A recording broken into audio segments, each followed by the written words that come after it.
I never imagined the first time would feel like a mistake, even before it had properly begun.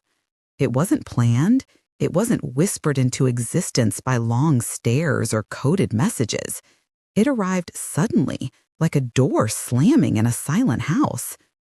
I can still feel the shock in my body, the chill that crept over my skin when I realized her face was so close to mine that her breath touched me. The air between us was heavy, pressing against my chest, and I couldn't decide whether to move forward or run. My entire life had taught me that certain lines were fixed, boundaries set in stone, yet here they were dissolving before my eyes. She sat across from me at first, her knees tucked under her body, the faint traces of tears still drying along her cheeks.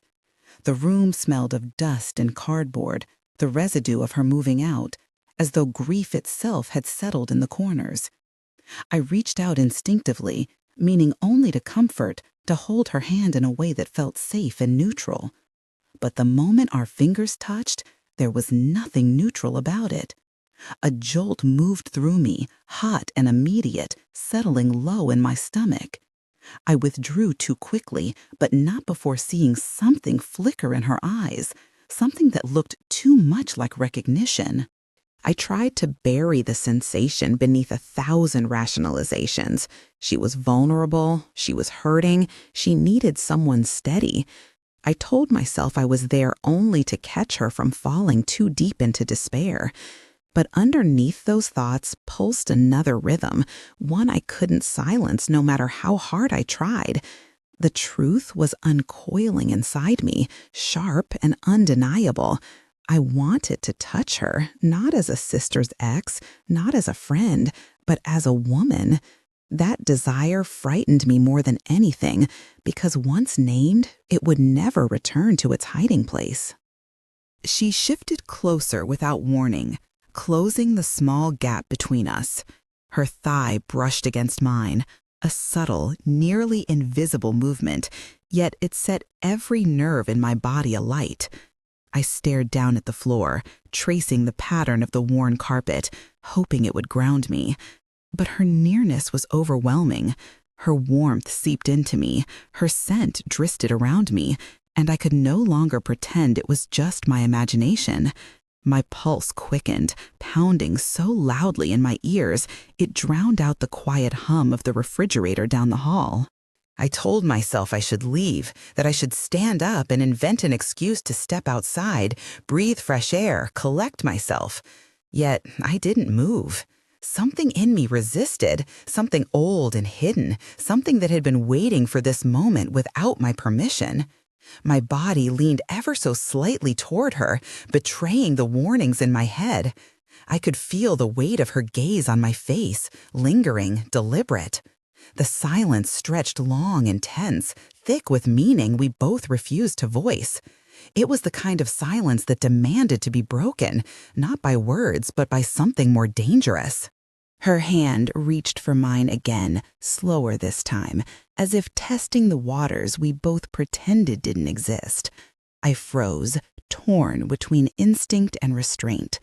The pad of her thumb brushed over my knuckles, a touch so tender it nearly undid me. I held my breath, afraid to exhale too loudly, as though sound itself might expose the gravity of what was happening. The room tilted, not literally, but in sensation, as if the world outside no longer existed. There was only this, two women on the edge of something they should never have considered. I thought of my sister then, of the years they had spent together, of the trust I had offered so easily in the past. A sharp pang of guilt shot through me, carving deep into my chest. But layered over that guilt was another feeling, darker and more potent. It was hunger, pure and unrefined, awakened by the softness of her skin against mine. My conscience told me to pull away, to let go, to restore the balance before it tipped into chaos. Instead, my fingers curled slightly around hers, betraying me in the most honest way. She leaned in so close that I felt the faint graze of her hair against my shoulder. My body stiffened and then relaxed, a surrender I couldn't take back. The faint smell of her perfume mingled with the salt of her tears, a combination that lodged itself deep in my senses. I wanted to believe this was a fleeting moment, one that could dissolve into the past without consequence. But every fiber of my being knew better. This was not a moment that could be forgotten. It was a beginning, even if it was a beginning that should never have been. I closed my eyes for a second, as if shutting out sight could shut out reality. Darkness did nothing to calm me. Instead, it magnified every sensation. I felt the heat of her presence more acutely, the thrum of her pulse through her fingertips, the electric charge hovering between our lips, though they hadn't yet met. I realized then that my fear and my desire had become indistinguishable, two sides of the same coin spinning wildly inside me. No matter how tightly I clung to reason, the spin wouldn't stop. The clock on the wall ticked slowly, indifferent to the weight of what was unfolding. Each second felt heavier than the last, pressing down on me until I could hardly breathe. Yet I didn't move away. The guilt, the shock, the forbidden edge of it all, it only made the atmosphere more intoxicating. I understood in that moment that I was standing on the threshold of something irreversible. Once I stepped through, there would be no returning to the life I had known, no pretending this had never happened. The beginning I feared was already happening, whether I admitted it or not. When she finally rested her forehead lightly against mine, I felt my entire body tremble. It wasn't passion yet, not fully, but it was a confession, silent and undeniable. I gripped the cushion beneath me to keep from reaching out, but my restraint was fragile, threadbare, moments from breaking. Her closeness was overwhelming, drowning out thought, drowning out morality. I knew I should recoil, push her away, reclaim the space that once defined us. Instead, I sat there trembling, every nerve alight, as the line we had both sworn never to cross blurred into nothingness. And in that instant, I realized the beginning that should never have been was already ours. Temptation never announced itself with fireworks or sharp turns. It slid in quietly, like water seeping through cracks in the floor, slowly filling spaces I thought were safe. I told myself I was only being kind, that I was simply helping her through the wreckage of her broken marriage. But each time I entered her new apartment, with its bare walls and echoing emptiness, I felt something stirring beneath the surface of ordinary gestures. The air grew thicker, charged with currents I could neither ignore nor explain away. It was no longer just about support. It was about something I dared not name. Her vulnerability drew me in. She would sit cross-legged on the floor, surrounded by half-unpacked boxes, a glass of wine in her hand, her eyes swollen from crying. I watched her laugh bitterly at her own pain, shoulders trembling under the weight of her new solitude. My instinct was to comfort, but the comfort I gave was not clean or selfless. When I brushed hair from her face, my fingers lingered longer than they should have. When she leaned against me, I let my body mold into hers, my arms circling her as though claiming what I had no right to claim. It felt dangerous, but I could not resist. Nights became the most treacherous. The hours stretched and warped, filled with music played too softly, candles burning lower than they should, and the intimate silence of two women who shared more than words. She would sit close on the couch, our thighs pressed together, her warmth seeping into me until my pulse raced. I became addicted to these moments, addicted to the way she turned toward me as if I was the only anchor she had left. I pretended it was about friendship, but beneath the surface, I knew it was hunger. I began to crave her presence the way one craves a forbidden fruit, knowing it will poison, but reaching anyway. I started noticing the smallest details, things I had never allowed myself to see before. The curve of her neck when she tilted her head back to drink. The way her shirt slipped from her shoulder, revealing a line of skin so delicate it made my throat tighten. The sound of her laughter when she forgot to be sad, deep and husky, pulling at me with invisible threads. Every detail became sharper, clearer, as though the world was conspiring to highlight her in ways that would undo me. The more I tried to ignore it, the more impossible it became.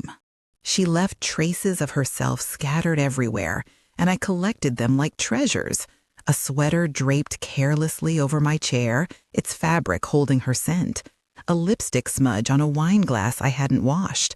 Her shoes at my door, smaller than mine, reminding me she had been inside my space. Each object felt intimate, secret, as though they were messages written directly to me. I touched them when I was alone, pressing fabric to my face, running my thumb along the rim of a glass, feeling heat rise in my chest. I hated myself for it, but I could not stop.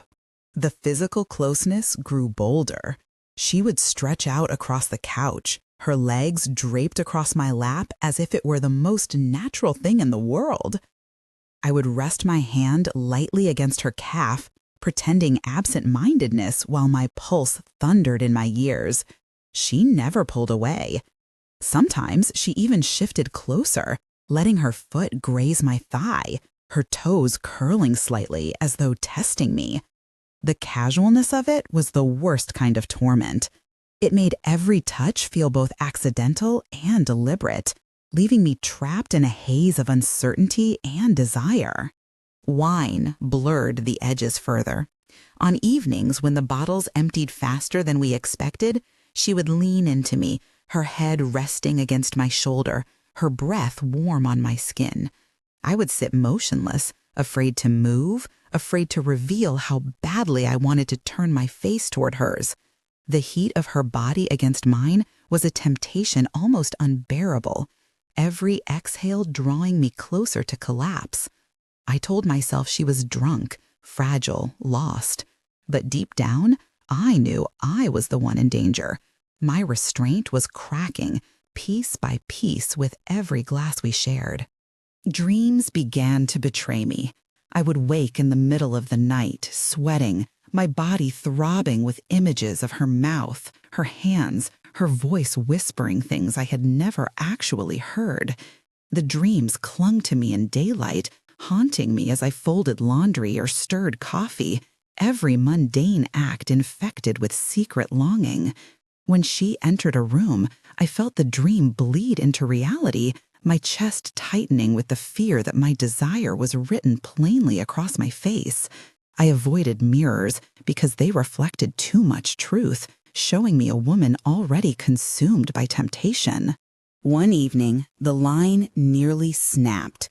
We were sitting on the floor, backs against the couch, a record spinning lazily in the corner. She turned toward me, her eyes wet with tears she refused to let fall. Without thinking, I reached up to touch her face, my thumb brushing the edge of her lips. Time seemed to stop, the room shrinking around us, silence pressing in on all sides. I felt her breath against my skin, hot and trembling. For a heartbeat, I thought she would close the distance. For a heartbeat, I thought I would let her. But instead, I dropped my hand, shame flooding me as I pretended to notice the music. She smiled faintly, as if she knew anyway. After that, nothing was the same. Every meeting carried a weight. Every glance was laced with what we didn't say. Temptation had embedded itself into the foundation of our lives, and no matter how carefully I tiptoed, the cracks grew wider. I began to understand that it wasn't a question of if, but when. The inevitability pressed against me with every touch, every laugh, every moment stretched too long. I was trapped in the slow burn of desire, a prisoner of my own hunger, unable to walk away and unwilling to stop feeding it. And with each passing day, I knew I was sinking deeper into something I could never undo. It happened with a quiet inevitability, as though the path had been laid out long before either of us admitted it. The distance we once clung to dissolved in ways that felt both sudden and natural. One moment we were close, sitting side by side. The next, her mouth was on mine, and the world fell away. It wasn't gentle at first. It was raw, fueled by weeks of silence and longing, our lips crashing with an urgency that felt like drowning. My body responded before my mind could catch up, hands grasping, pulling, needing to erase the space that had tormented me for so long. The kiss became an unraveling, and I gave into it completely. Her skin was softer than I had imagined in all the secret corners of my mind. My hands traveled without direction, exploring the curve of her waist, the line of her back, the dip of her spine. She pressed against me with a hunger that mirrored my own, as if both of us had been starving and finally allowed to feast. The air filled with sounds I had never expected to hear, her breath quickening, her low moan vibrated against my lips, my own gasps betraying the storm inside me. There was no hesitation now, only urgency. Every touch demanded more. Every second pulled us further from the lives we once knew. We stumbled toward the couch, bodies entangled, unable to separate even for the steps it took to get there. She pushed me down and straddled me, her hair falling around us like a curtain, blocking out everything else. I felt her weight settle onto my lap, a grounding force and a spark at the same time. Her hips shifted, pressing against me, and I arched upward instinctively, needing more of her. My hands clutched her thighs, feeling the strength and tremor in them, the way her body betrayed the same desperate craving. It was no longer about right or wrong. It was about survival, about finally breathing after holding my breath too long. Clothes began to disappear, not carefully, but hastily, pulled and tugged until skin met skin. I didn't care about the mess, about the scattered fabric littering the floor. All that mattered was the heat of her body against mine, the undeniable truth of her flesh pressed so tightly it blurred the boundaries of where she ended and I began. I kissed her shoulder, her collarbone, the swell of her breast, marking her with my mouth as if to claim her. Her hands fumbled with my shirt, then slid lower, nails grazing my stomach and making me shiver. It was chaotic and imperfect, but it was real. When she lowered her head to my chest, kissing a path downward, my entire body tensed with anticipation.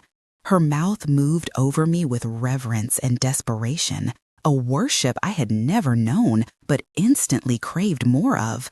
My fingers tangled in her hair, holding her close, urging her deeper. I gasped and arched, letting her set the rhythm, my body yielding to her as if it had been waiting for this moment all my life. Waves of sensation built higher and higher, drowning me in a tide I could not resist. When it broke, when I shattered in her arms, I cried out her name without meaning to, the sound escaping like confession. Afterward, there was no pause, no retreat into shame or hesitation. Instead, we clung tighter, hungry for more, as though a single release had only opened the door wider. I pulled her up to me, kissed her fiercely, tasting myself on her lips.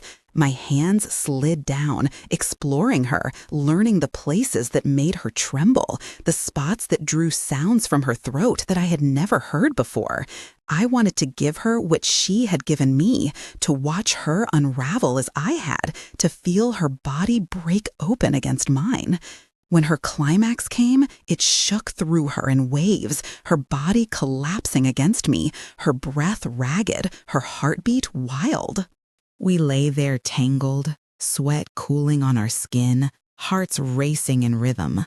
The silence was not awkward, but heavy, weighted with the knowledge that nothing could be undone. I traced circles on her back with my fingertips, memorizing the feel of her, terrified to let go. She lifted her head once, eyes dark and searching, but neither of us spoke. Words would have broken the spell, dragged us back to the world we had abandoned. Instead, we surrendered to the quiet, bodies still pressed close, the line between us obliterated. I understood then that boundaries weren't just crossed, they had collapsed entirely. We were no longer two people bound by family ties and shared history. We were something else now, something dangerous and undeniable. The guilt lingered faintly at the edges, but it was drowned out by the intoxicating force of what we had done. I knew I should feel shame, that I should recoil from what had just happened. Instead, I wanted her again, even as she lay beside me, her chest rising and falling, her body warm against mine. The fall was complete, and there was no way back. That night marked the end of restraint. The borders we had drawn for ourselves had not only shifted, they had vanished altogether.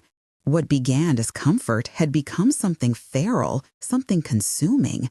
I lay awake long after she drifted into sleep, staring at the ceiling, aware of the enormity of what had happened.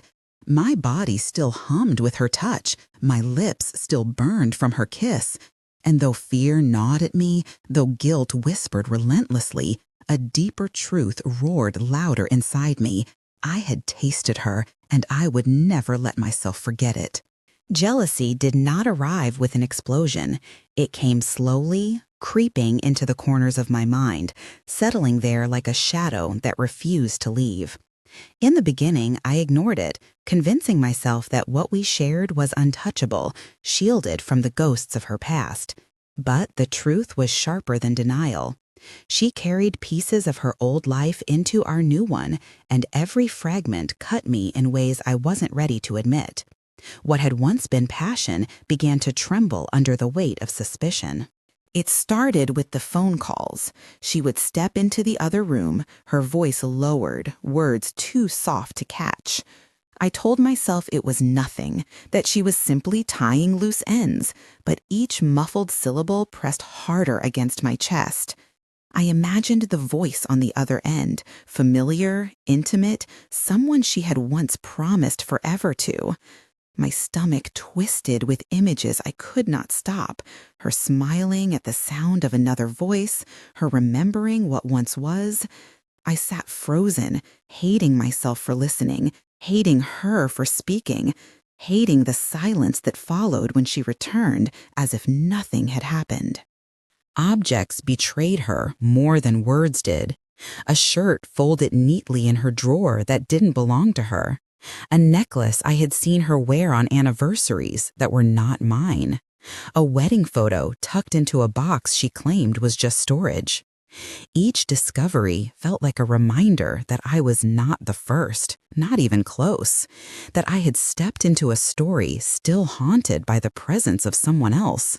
I wanted to burn it all, to erase every trace, but instead I kept quiet, swallowing the bitterness until it thickened in my throat.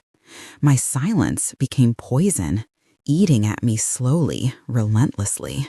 Nights in bed turned into battles with my own thoughts. She would sleep soundly beside me, her arm draped over my waist, her breathing steady and untroubled. I lay awake, staring into the dark, wondering if she ever reached for my sister the same way, if the rhythm of her touch was something recycled and not unique. I wanted to believe the closeness we shared was ours alone, but doubt clung to me like sweat. Even when her body pressed into mine, warm and real, I couldn't escape the shadow of another body, another history. My desire for her became tangled with resentment, an ache that burned hotter with each passing night. I began to watch her too closely, searching for signs I didn't want to find. The way her eyes flickered when she read a message, the subtle pause before she answered my questions, the moments when her laughter sounded forced. Everything she did became evidence, proof of an infidelity I had no proof of, yet felt deeply. My paranoia made me cruel in small ways. I pulled away when she reached for me, lingered in the kitchen longer than necessary, left her calls unanswered. She noticed, of course, but instead of asking, she simply gave me space, which only fueled my fear that she was saving herself for someone else. The more I doubted, the more desperate I became. Our intimacy turned frantic, almost violent in its urgency, as if I could stake a claim on her body to secure what I feared I was losing. I kissed her harder, touched her deeper, left marks on her skin that said mine, even when my voice couldn't. She gave herself to me willingly, but I could never shake the feeling that her surrender wasn't complete, that some part of her still belonged to another. Afterward, when she slept curled against me, I stared at the ceiling and wondered who truly lived in her dreams. The thought hollowed me out from the inside. Sometimes I caught her looking at me with eyes that seemed to search for something else, something familiar that I couldn't provide. I told myself I was imagining it, but the image haunted me all the same. I wanted to ask her directly, to force her to confess or deny, but I feared the answer more than the silence. The unknown was terrible, but at least it kept hope alive. If she admitted she still loved my sister, I wasn't sure I could survive the words. So I let the questions rot inside me, unspoken but ever present, devouring me with every passing day. Recklessness began to replace reason. I checked her phone when she showered, scrolled through her messages, searching for confirmation of what I already feared. My hands shook as I read, finding nothing but mundane conversations, yet even the absence of betrayal didn't soothe me. Instead, it made me suspicious of her skill in hiding it, certain she was clever enough to keep her secrets buried deeper than I could reach. I hated myself in those moments, hated the version of me that could no longer trust, yet I couldn't stop. The need to know consumed me more than the truth ever could. The shadow of jealousy turned me into someone unrecognizable. I snapped at her for leaving dishes in the sink, for forgetting to lock the door, for laughing too loudly at a message I didn't see. Each argument was a disguise for the real wound I carried, the wound of believing I wasn't enough. She would retreat quietly, her shoulders tense, her silence stretching across the room like a wall. I longed to break it, to reach for her, to confess the fear gnawing at me, but pride chained me down. So I let the distance grow, even as I craved her touch with every breath. By then, our love was no longer a refuge, but a battlefield. Every embrace felt like both comfort and competition, every kiss a question that went unanswered. I clung to her with desperation, terrified she would slip away. Yet I also pushed her from me with suspicion, daring her to prove me wrong. The cycle repeated endlessly, a cruel rhythm neither of us knew how to stop. And in the dark, when she whispered my name in sleep, I couldn't tell if it was mine she spoke or hers, the one whose shadow still lingered between us. The uncertainty cut deeper than any truth could, leaving me restless, broken, and consumed by jealousy's relentless grip. The night began quietly, without expectation, as if the weight of our silences had finally driven us into exhaustion. I thought I would retreat into myself again, curl away from her and pretend I didn't notice the tension that stretched between us. But something shifted when she placed her hand on my arm and didn't let go. Her touch was not an accident, not one of those fleeting brushes we both pretended not to feel. It was deliberate, grounding, and filled with a tenderness that pierced through all my anger and suspicion. In that moment, I understood that her body was about to speak where words had failed us. I turned toward her slowly, uncertain but unable to resist. The shadows cast by the low light painted her face in soft edges, her eyes heavy yet open, revealing more than she ever admitted aloud. When her lips touched mine, I felt everything, The apologies she hadn't voiced, the promises she didn't dare make, the ache of needing me despite the ghosts that lingered in our bed. Her kiss was unhurried, yet filled with intensity, and I melted against it, my body answering without hesitation. The warmth between us was a language we both understood, one we had been speaking in fragments and were finally prepared to complete. Clothes fell away slowly, as if neither of us wanted to rush the unveiling. Each button undone, each fabric slipping from skin, became a statement stronger than confessions. I touched her carefully at first, tracing the lines of her body with reverence, wanting to memorize her anew, wanting to claim her in a way that no one else could. She sighed into my touch, her breath stuttering as if she too understood what we were offering. It wasn't lust alone. It was acknowledgement, surrender, and something deeper, something fragile. The vulnerability in her movements made me ache with both love and desperation. When her body pressed against mine fully, bare skin to bare skin, I felt the distance between us dissolve. Her warmth seeped into me, and for the first time in weeks, I felt whole again. Her hands roamed my sides, her palms hot and steady, and I gave myself over completely. We moved together slowly, deliberately, as if each kiss and each caress was an answer to an unspoken question. She moaned softly when I pressed my lips to her neck, and I knew then that this was her truth, raw, unguarded, and impossibly real. Our bodies had become the only place we could meet without fear. I lowered my mouth along her chest, her stomach, listening to the way her breathing changed with every touch. She arched into me, her fingers threading through my hair, pulling me closer, urging me to continue. I obeyed her silently, tasting her skin, savoring the salt and heat that rose from her. Every sound she made filled me with a fierce satisfaction, a proof that I could still reach her where nothing else could.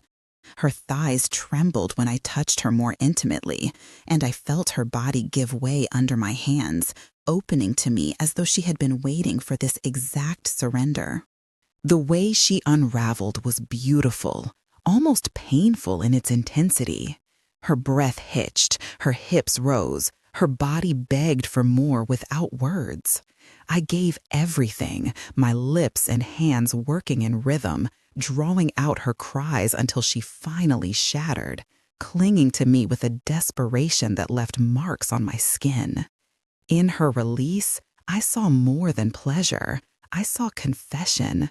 Every moan, every tremor, every shuddering gasp was an admission she couldn't voice. Her body was telling me what her mouth refused, that she wanted me, that she chose me, that despite everything else, she was mine in this moment. When she collapsed against me, trembling and exhausted, I held her tightly, unwilling to let the truth slip away. Her face was buried in my neck, her breath damp against my skin, her body heavy with the aftermath. I stroked her back gently, my fingers tracing slow circles, anchoring her to me. I wanted to ask her if this meant more than desire, if her surrender was proof of something lasting, but I stayed silent because words had failed us before, and tonight her body had spoken louder than anything she could ever say. When she finally reached for me in return, her hands were trembling but deliberate. She kissed my collarbone, my breasts, my stomach, her mouth reverent in a way that nearly brought me to tears. Every touch felt like penance, like worship, as though she was giving herself to me piece by piece. I gasped and arched beneath her, unable to hide how deeply she affected me. She pressed her fingers into me, her lips following, and soon I was the one unraveling, my body crying out truths I had buried under suspicion and jealousy. When release overtook me, it felt less like pleasure and more like absolution. We lay together afterward, tangled in sheets, sweat cooling on our skin, hearts pounding in unison. Neither of us spoke, and yet I felt more connected to her than I had in months. Her arm was draped over me, her leg hooked around mine, her breathing steady at last. It was not peace, not entirely, but it was enough. For a moment, the shadows of doubt and the poison of jealousy were silenced. Our bodies had done what our voices could not. They had confessed, they had forgiven, they had chosen. And in that fragile silence, I let myself believe her body's confession was the only truth that mattered. The end came not as an explosion, but as a quiet discovery that split me open in ways I could not repair. I walked into the room without knocking, expecting nothing more than the usual chaos of blankets and half-folded laundry. Instead, I found her on my bed, wearing the silk slip I had once bought for myself, her body stretched languidly across the sheets. In her hand was a photograph, the corners bent and edges frayed, one I recognized instantly. It was of my sister, taken years ago, smiling in a way that had once seemed eternal. She traced the image with her fingers, as if it were skin, her face softened in longing that did not belong to me. My breath caught in my throat, a sharp stab that felt like betrayal and inevitability all at once. I wanted to speak, to demand an explanation, but the sight rooted me in place, stealing every word from my mouth. She looked up and saw me, yet she didn't flinch or hide the photograph. Her eyes held mine with a calmness that chilled me, as if she had been waiting for this confrontation. My chest tightened with the cruelest realization. Everything I thought was ours had always been haunted by the image of someone else. I wasn't her escape. I was her substitute. The silence between us was unbearable. I stared at her, the weight of what I was seeing pressing harder than any confession could. She shifted slowly, setting the photo aside, and reached for me with the same hands that had moments before caressed another memory. My body recoiled, even as my heart surged forward. I felt torn down the middle, my desire battling with my disgust, my love clawing at the walls of my anger. The contradiction burned in me, twisting into something unbearable. I wanted to run, yet I wanted to stay, as though punishing myself with her presence would make the truth less cruel. I sat at the edge of the bed, the mattress dipping under my weight, and the smell of her body wrapped around me like a trap. She leaned close, her breath brushing against my cheek, her hand resting lightly on my thigh, as if nothing had happened. I should have pushed her away. I should have stood and walked out, closing the door on everything that had consumed me. But I didn't. Instead, I let her lips press against mine, tasting the same hunger that had once undone me, knowing it was stained by someone else's ghost. It was the most bitter kind of surrender, and yet I could not stop myself. Her body moved against mine, familiar and devastating, and I yielded as I always had. Every kiss felt like both possession and betrayal. Every caress a reminder that I was living in a shadow. She whispered with her touch, not with words, and I answered with my body, even as my mind screamed against it. The sheets twisted around us, trapping me in a ritual that had lost its purity but not its power. I moaned, I clung, I begged without speaking, and all the while I knew she was not mine in the way I needed her to be. I was a vessel for her longing, a stand-in for someone she had already lost. When the storm of passion finally subsided, I lay beside her, drenched in sweat and shame. She curled against me, her arm draped across my waist as if I was her comfort, her salvation. But the photograph still lay on the nightstand, face up, my sister's smile watching us with cruel clarity. I couldn't unsee it. The truth sat heavy in my chest. No matter how tightly she held me, I would never be the one she reached for in her heart. My body had become her confession, But her confession was never truly about me. I stared at the ceiling, tears sliding silently into my hair, my body still trembling from the force of what we had done.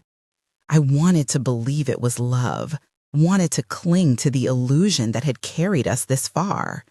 But illusions have sharp edges, and I was bleeding on every one of them. The thought of leaving tore at me, but the thought of staying hollowed me out entirely. I had built a home in her arms, only to discover it was constructed on someone else's foundation. The bed felt colder, even with her warmth pressed against me. By morning, nothing had changed, and yet everything was broken. We moved through the apartment with the same rituals, coffee brewing, dishes clinking, the rhythm of routine, but the silence between us carried a weight I couldn't lift. She glanced at me occasionally, eyes unreadable, and I pretended not to notice. I touched her hand once as she passed, needing reassurance, and she gave it without hesitation. But the reassurance was empty, a hollow gesture that did nothing to erase the photograph burned into my memory. I smiled at her, but it was a smile of survival, not of love. The final blow was not a fight, not a shouted truth, not a slammed door. It was the quiet understanding that settled in me as I watched her sip her coffee, her gaze lost somewhere I could never follow. I realized I had become a part of her grief, not her future. I was both her comfort and her curse, a reminder she couldn't release. And in accepting her body, I had accepted a truth I could never live with. The love I thought we had was a ghost, and I was the one foolish enough to give it flesh. The ending I faced was not one I could accept, yet it was the only one left. I kissed her one last time that night, slow and aching, tasting the permanence of what could never be undone. Her body clung to mine as if it were desperate, but I knew she wasn't holding me. She was holding on to what I represented.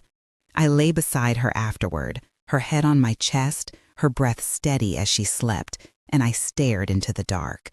The truth was merciless, the kind that left no room for forgiveness. I had given her everything, and in return, I had become nothing more than the shadow of my sister, and that was a finality I could not bear.